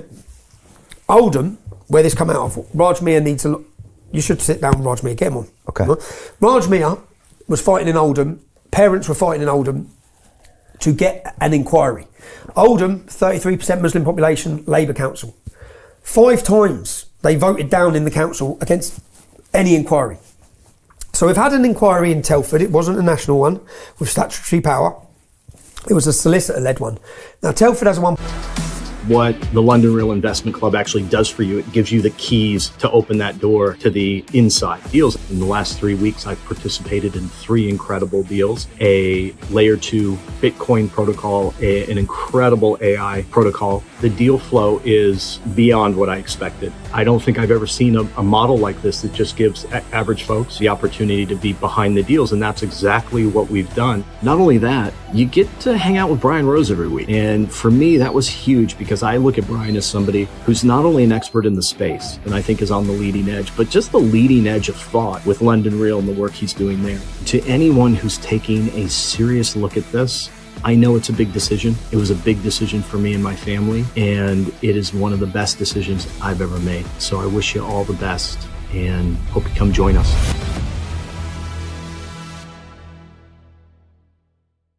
.7% Muslim population. That's why we got an inquiry. Yeah, Rotherham has 3.7% Muslim population. Now, if we got 1,400 victims in Rotherham and 1,000 in Telford, there's no Muslims in those towns. You're never going to get the figures in Oldham, where it's 33% Muslim population. You're never going to get the figures in Bradford. They're going to be covering up. Yeah. So in Oldham, they're fighting for this inquiry, and the Labour Council keep voting it down. And literally there's videos. I'm going to use this in my next documentary. I'm making a documentary about it. The families are being dragged out of the council building, screaming and crying, because they want this inquiry. They want to investigate what's happened, and they just shut it down. So then what happens is, at the local elections, independents stand and say, we will give an inquiry. So then they get in and they say, right, we're having an inquiry. This is what happened when I was in jail. So then the local council go to the Labour government and say, we want an inquiry. What does Jess Phillips do? She shuts it down again. Labour, again, shut it down. This is what blew the whole situation up with Elon Musk, because they shut down the inquiry again. And then what they say is, we'll have these little inquiries. Now, you see the little inquiries, which is what they've done in Telford. If they don't give statutory power, it means that there's no power to summons under oath, on oath, for police officers and council officers and social services. So if they had statutory power, they get the police officer, what did you know? Yeah. If they lie, they're getting 2 years, right? So that's the only way to get the truth. Now, in Telford, what they did was they tried to get an inquiry, and the council, including the Labour MP, wrote to Amber Rudd, who was Conservative Home Secretary, and blocked it. I've got the letter. I've got their signatures on the letter. Yeah? They wrote and blocked it. So then they blocked it. So then they had a solicitor-led inquiry, which has no power. So even though we had an inquiry in Telford, which was devastating, we didn't actually get the real information because the real people are protected because there's no statutory power. So what Labour are cleverly trying to do is give 4 little inquiries that have no power. Okay. So we don't understand the dirt in the police force. We don't understand social services. We can't get the truth. Right? That's what they're still trying to do. So they're still trying to make it look like there's an inquiry. But if they allow an inquiry, if they do, say for example in Rochdale, when there was a rape gang scandal and there was 100 victims, well, Councillor Hussain for the Labour Party went to court and gave a character reference for the rapists. He went to court as a local Labour representative and said, no, this rapist is a lovely bloke, I know him. Yeah. So the girl that was raped in his community, he's her representative and he went to court to defend the rapist. The ex-Labour mayor of Bolton went to court to defend the rapist. Now what happened to Councillor Hussain after he gave a statement for rapists of kids? He didn't lose his job. He got accelerated through the Labour Party. In Oldham, what happened to the man whose job it was to protect kids for the Labour Party? He's in jail as one of the rapists. In Rotherham, Councillor Jaglia, who was the main uncle of the main rapist for the Rotherham scandal, who got the biggest sentence out of any in the country, he was active with the gangs. So if we have a real inquiry that has statutory power, what we're going to find out is that it was a Labour rape gangs. They weren't just Muslim rape gangs. They were Labour's Muslim rape gangs in every town and city. Labour are in the middle of it. They're in bed with it. When they weren't covering up, they were involved in it. And none of them cared. So that's why there's been the mass cover-up, because of how dirty all their hands are. So, and for me... So would a Conservative government be... No. They don't want to do this either? No, Conservative government were in power for 14 years. They didn't want to do it either. None of them want to do it. They were all part of it. All of them were part of it. Right. All of them were part of the cover-up. Every police force, every single political party were all part of it. Happened in London too, do you think? Well, this is the thing. We've got 55 cities where it's happened. They say, yeah? Luton's not in that city. Well, I know about 50 victims. Right? My cousin was one of them. So we've had 55 cities where there's been arrests.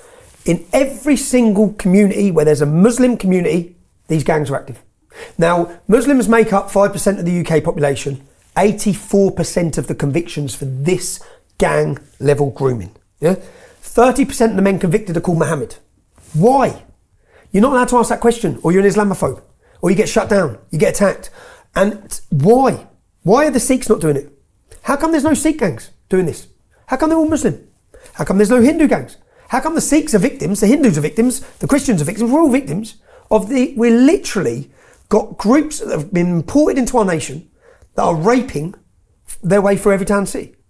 And it's not like, and the people are now seeing this, whereas they hid it. Now everyone can see it. You can see it in the hotels, the sexual assaults and the rapes coming out of the migrants in the hotels. They're being imported in, they're covering it up. The one in Portsmouth recently, the one in Epping. Like literally, in fact, again, I challenge anyone to do this. You can do this now. Go put in refugee rape Leicester. It'll bring up case after case. Refugee rape Manchester. It'll bring up refugees in Manchester have been convicted of rape. Refugee rape Leeds. So what is the government's job? First and foremost, to protect the British people. I don't care about some Somali, if I'm honest, or some Afghani on a boat. I care about the British women and their safety, our women, and our families who have sacrificed for this nation. And we've got politicians that care more about Gaza. They talk more about Gaza. Do you know, four times as many British MPs wrote letters to block me getting entry to America than they've ever mentioned grooming. So, but we are, whilst I'll be so negative and everything is negative, we are in a position now where the public are awake. There is a revolution brewing in Great Britain. You feel it? I can feel it and see it. In the last couple of years, since you went to prison this last time? The last 24 months has really accelerated. There's a Christian revival coming. Something is happening. In the United States as well. How much of this is driven by the Trump revival? Trump just sat down with Starmer in Scotland, and he's saying your borders are a mess. Trump shut the borders down to zero people. Zero. But what does that show, Brian? It shows that they can stop it. There's no will to stop it. They don't want to stop it. With leadership and a vision, but and someone who doesn't care. And courage. Yeah, courage. Which none of them have. They'll find courage, because they're all cowards, yeah? They'll ride the wave when it comes, because it's coming. And there ain't going to be no stopping it. There is going to be no stopping it. What's happening now, the swing from left to right, they can't stop. No one can stop it. I think you lock us up in jail. You think that's going to stop it? All you've done is accelerate it. You've awoken more people than I could ever dream of by my last in prison sentence. Really? And my last prison sentence was for making a film. I'm a journalist. Yeah, I made a film. I'm unapologetic. You made the film Silenced. You showed it in Trafalgar Square. You were told not to, and they put you in jail. I'm still gagged now. I've done enough. I'm still gagged now where if I went into details about this, I'll be straight back in jail for 2 years. Freedom of speech. I'm a journalist. I made a film. And in my statement to the judge when I made the film, when I went to court, I said, look, if this puts me on the wrong side of the law, because people say, well, he broke the law. I'm a journalist. I believe in free speech. I believe the British public should have the truth. Now, if they're using NDAs, which I proved in my documentary, they were paying people not to tell the truth. How many other instances are you being lied to about? How many other stories are you being lied to about? How many other stories in the media who all knew the truth in the situation I spoke about, but none of them reported it? Now, I believe that citizen journalists are the answer to our problem. Shows like yours, Brian, are the answer, which is why you were censored, deplatformed, and totally eradicated during the height of their biggest lie and scandal of COVID. Yeah, there's reasons why people like us have come under attack. The problem for them was, it used to be just David Icke, Alex Jones, you, me. Now there's an army. You can't stop it. The citizen journalists are out of control, lads, yeah? Everyone's picking one of these up. It's the most encouraging sight I've ever seen. I think, who goes to BBC for their news anymore? You go to X, you follow a citizen journalist, you follow a live stream. They can't stop it. Well, they're trying to stop it with the Internet Harms Bill now, that they just brought in, trying to limit what you can see. Yeah. They want to what give do you make of that? The online protection bill and all this other nonsense? 16-year-olds are old enough to vote, but that's what they're saying, and make decisions, but then they're hiding from 16-year-olds any of the videos and content which would allow them to make their mind up to actually make a correct vote. So I think it's total censorship, it's total control. Again, if you look at when Trump got elected in 2016, they lost control. Yeah. When I say they, the establishment, it started with Modi in India before Trump. Modi was elected as a nationalist leader. The media hated him, the establishment hated him, he won. Yeah. Trump gets elected, then they realise, shit, okay, we need to get back power. So they take over big tech. They take over Facebook, they take over Meta, they take over all of them, they take over YouTube. They start picking people off who are influencing and showing the truth. They get rid of them all. Fast forward now, Elon Musk buys X. I think Elon Musk will be remembered as not for sending things up in space, but for saving freedom of speech. There's a battle going on. Imagine now we didn't have Donald Trump in America. Imagine we didn't. Imagine what the censorship levels would be right now. Now, Britain can't, and the European Union is struggling. They want to bring in total authoritarian rule and total censorship. But now they've got a White House who are telling them, you must give free speech. Yeah, and stop prosecuting our companies. Stop prosecuting our companies. And he's leading by example, breaking down all the woke stuff and the DEI. By the way, Trump reversed that in 60 days. Overnight. And all the corporations dropped it, and the people dropped it. It's that turning point, like you said, right when it's ready to go, you realize, wait a second, we've all thought this was bullshit for so long, but nobody was brave enough to say it. And you think that's happening now in Britain? It's happening. You think the British man is finally waking up and is willing to take some responsibility? Yeah, there's an uprising coming that they have no idea is coming. I just think you have no idea. Because I worry about Europe, Tommy, because I don't see a Trump in the UK and I don't see a Trump in Europe, and I see these decaying socialist economies going down the tubes. Now, Britain's an exception because it's not grouped in with Europe. But you don't think we need the leader? You think it's happening anyways? I believe that in Spain, because without Trump, this wouldn't have happened. None of it's happening. There's going to be a ripple effect coming out. No, it's already happening. I walked out of jail this time, recently, 8 months ago, 9 months ago, whatever, and my YouTube channel's back. That's wild. I was banned. Do you know what? My interview with Jordan Peterson, my interview with lots of people was limited in being shared. All of a sudden when I come out, all the limitations are taken off. Now where's that come from? That's come from Trump. It's come from the White House. Yeah. It's come from free speech. Now, it's not under total control because many of us are still censored. I'm still censored on Facebook and these social medias. But that shift, that ripple's coming. Now, if you look, who's the future leaders of Europe? Yeah? Who do we look to? You don't look to Angela Merkel and these sorts of people anymore, or Macron, or any of that. I'd look to Eastern Europe. I'd look to Viktor Orban. We're all going to look to Poland. We're going to look to these countries. Santiago, the leader of Vox will end up winning the election in Spain. All the fastest growing political movements in Europe, Geert Wilders won the election in Holland. When we started our activism, when I started in 2009, the Swedish Democrats won 1% of the vote. They're now on 23. What's the Swedish Democrats' policy? Islam's got to stop. We stop Islamic immigration. We need we need remigration. What's Germany? The AfD just got 21% of the vote. Remigration was their slogan. When we say remigration, they let in 1 million Syrians. When what they're saying is, time to go. You're not integrating, you're not assimilating. And to be honest, any of the refugees in the UK have come through 16 safe nations. Yeah? We're not willing to sacrifice our kids' future anymore. This is our country, not yours. Okay? It's not, if you're a Somalian, it's not your country, I'm sorry. Yeah? It's not. Your family have sacrificed nothing for this country. Ours have. It's our country. We got to a position where we were too scared to even say it's our country. London's our capital. Right? It's not Pakistan. It's not Afghanistan. It's Britain, it's England. How have we even got to a point where we're scared to say that? We want what's right for us. And there's a Christian revival coming. I watched it and what I see now, I've come on a total shift as well. I had an experience in jail with a pastor there where I started searching myself. But what I saw is that Islam's filled a void and Christianity's been under attack. The family's been under attack.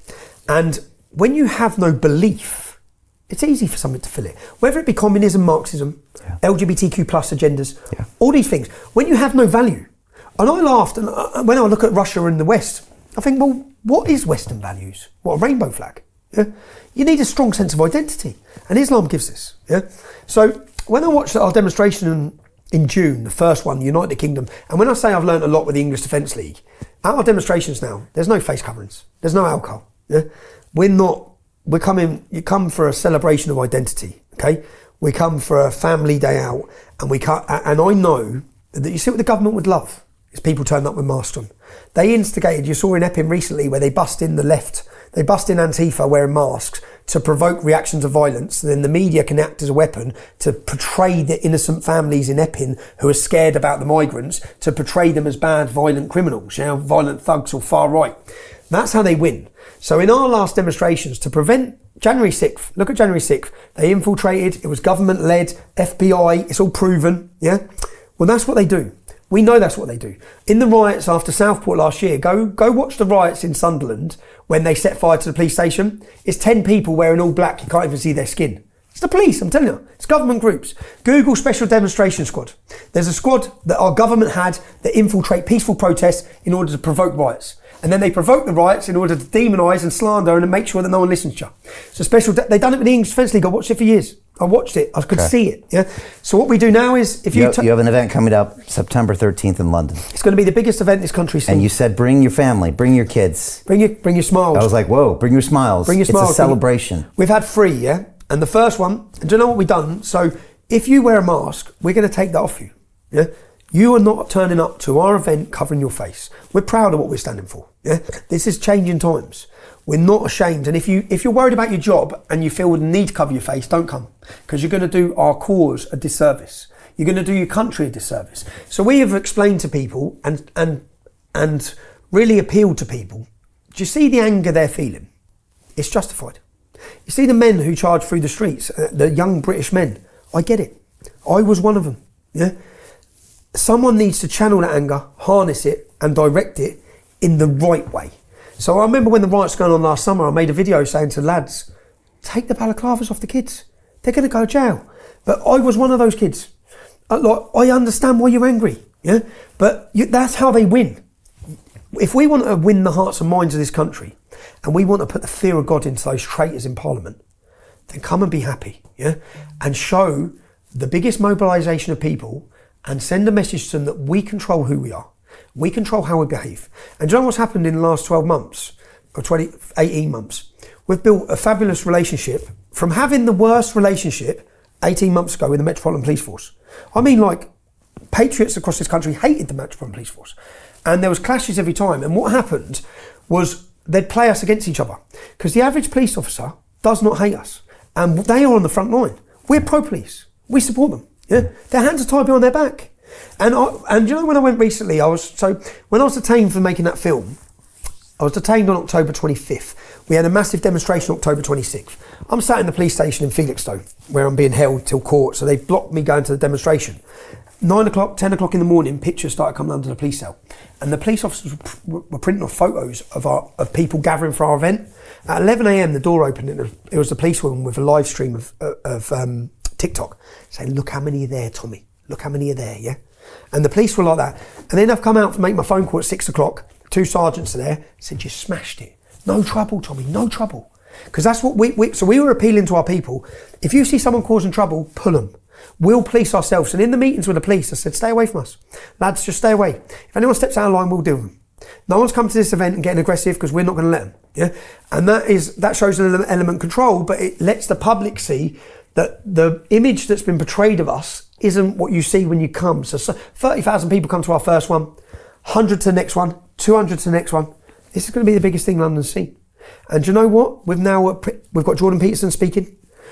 We've got Katie Hopkins speaking. We've got Dominic Szweski, the Polish politician. We've got representatives coming from the AFD, Vlaams Belang, the leading Belgian party. We've got Morten Messerschmidt, leader of Danish People's Party. This was unthinkable 12 to 18 months ago. Something's happening, and also with Christianity, I think you're going to have 500,000 people to 1 million people chanting Christ is King. Something's happening. And what's happening is people are looking and trying to rediscover what built this country. What have we lost? I'll tell you what we've lost. We've lost our Christian identity. And I think the only solution to getting us out of this, and even if you're an atheist, yeah, you need to look at what built this country. You need to look at the values that it was built on and what made it great. What made people from around the world want to come here. Yeah? It wasn't being an atheist nation. It was being a Christian nation with strong Christian values. And even if you don't believe in Jesus, look at the culture that it built, look at the communities it built, and understand that we need to refine that.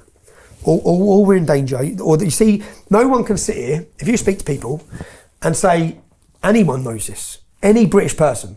Are we in a better position now than we were 10 years ago? No one can say this country's going in the right direction. No one. Nobody. Mass deportations was unthinkable. That phrase was unthinkable 24 months ago. Look how far the Overton window has shifted. Where we're going to be in 24 months. Where we need to be is strong, resilient.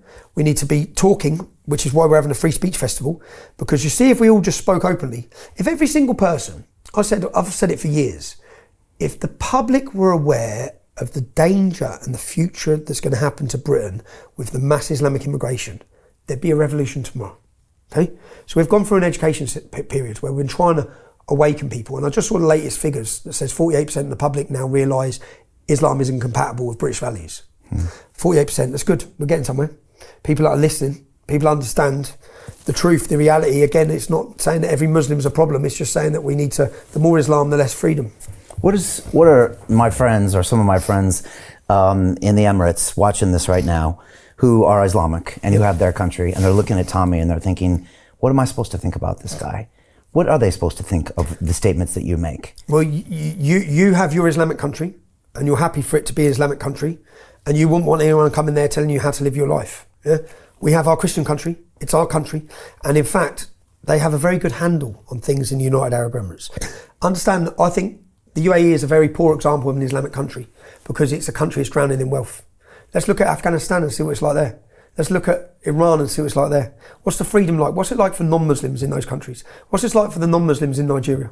Yeah, where they're getting massacred by groups every day. In the Congo now, where they're getting massacred. What's it like? So I think, but the United Arab Emirates ban Muslim Brotherhood. They ban Hizb ut-Tahrir. They know how to deal with these groups. They are a very wealthy nation. They don't allow the immigration problems that we allow, and they actually try warning us. So I don't think that it's They have warned. There's a famous speech you'd see from the where he said, and even Saudi Arabia now, the new king of Saudi Arabia is trying to reform. I think that a lot of those nations understand, and in fact, if you look at the alliance, they stand with America, Israel on many issues now. Yeah, they understand the problems that come from literal Islam, and I'd say Qatar, the United Arab Emirates aren't spreading the Wahhabi Salafist sects as much as Qatar are. Qatar are a massive problem.